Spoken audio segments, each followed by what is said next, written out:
Hello friends, स्वागत आहे तुमच्या आपल्या यूट्यूब चॅनलवर। मित्रांनो, हुकुमाची राणीच्या आजच्या भागात जे काही नाट्य घडलंय ते पाहून कोणालाही धक्का बसेल। त्यामुळे आजचा हा व्हिडिओ खूप खास होणार आहे।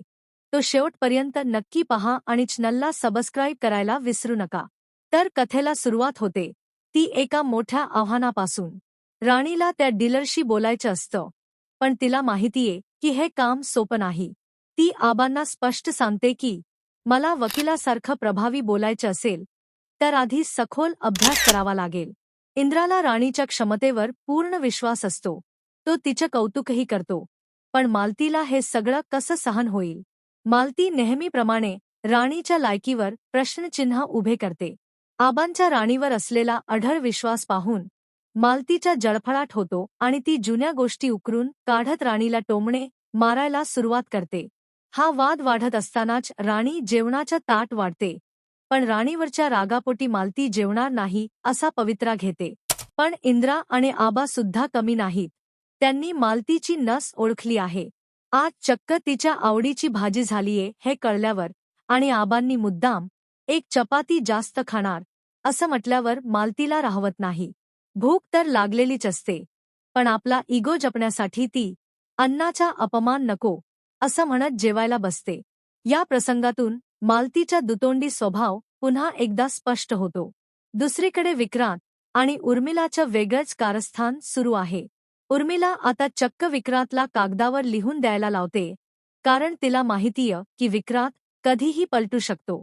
या दोघांमधील ही नवी डील घरासाठी नक्कीच काहीतरी मोठं संकट घेऊन येणार यात शंका नाही।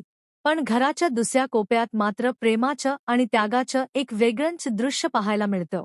राणीला परीक्षेच्या आणि त्या डीलरशी बोलण्याचा अभ्यास करता यावा म्हणून इंद्रा स्वतः पुढाकार घेतो। एका मोठ्या कंपनीचा एमडी असलेला इंद्रा चक्क भांडी घासायला उभा राहतो। राणी त्याला वारंवार विनवणी करते, सर प्लीज तुम्ही हे करू नका, मालती मॅडमने पाहिलं तर मोठा राडा होईल। पण इंद्रा आपल्या पत्नीच्या स्वप्नांसाठी हे सगळं आनंदाने करतो। दुर्दैवाने ज्याची भीती होती तेच घडतं। भांड्यांचा आवाज ऐकून मालती तिथे येते आणि आपल्या सोन्यासारख्या मुलाला भांडी घासताना पाहून तिचा थरकाप उडतो। ती सगळा संताप राणीवर काढते। राणीला अवदसा, भिकारडी असे हीन शब्द वापरून तिचा अपमान करते। आबा तिथे येऊन तिला समजवण्याचा प्रयत्न करतात की नवरा बायकोने एकमेकांना मदत करणं ही काही लाजेची गोष्ट नाही, पण मालती आपल्या अहंकारापोटी काहीही ऐकून घेण्याच्या मनस्थितीत नसते। या सगळ्या अपमानानंतर राणी पूर्णपणे खचून जाते, तिला रडू कोसळतं। तिला वाटतं की तिच्यामुळे इंद्राला हे सगळं ऐकून घ्यावं लागलं, पण इंद्रा एका ख्या ढाल बनून तिच्या पाठीशी उभा राहतो। तो तिला शांत करतो, तिची समजूत काढतो आणि तिला जाणीव करून देतो की आईचा स्वभावच तसा आहे, त्यामुळे तिने मनाला लावून घेऊ नये। या भावनिक वातावरणात इंद्रा राणीच्या मांडीवर डोकं टेकवून झोपतो। तो झोपेत असताना सुद्धा माझी हुकुमाची राणी असं पुटपुटतो, जे ऐकून राणीच्या डोळ्यात आनंदाश्रू येतात। तिला जाणीव होते की जोपर्यंत इंद्रा सोबत आहे तोपर्यंत ती कोणत्याही संकटावर मात करू शकते। आता कथेला एक जबरदस्त वळण मिळते। राणीने हार मानलेली नाही, उलट ती आता दुप्पट वेगाने तयारीला लागली आहे।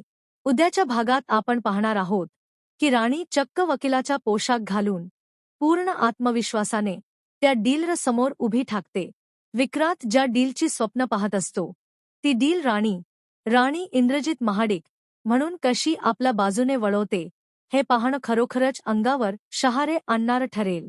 तर मित्रांनो, राणीचा हा नवा अवतार आणि इंद्राने तिला दिलेली ही साथ तुम्हाला कशी वाटली?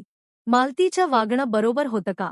तुमच्या प्रतिक्रिया कमेंट बॉक्समध्ये नक्की कळवा। व्हिडिओ आवडला असेल तर लाईक करा आणि मालिकेच्या अशाच नवनवीन अपडेट्ससाठी आपल्या चॅनलला नक्की सबस्क्राईब करा। धन्यवाद।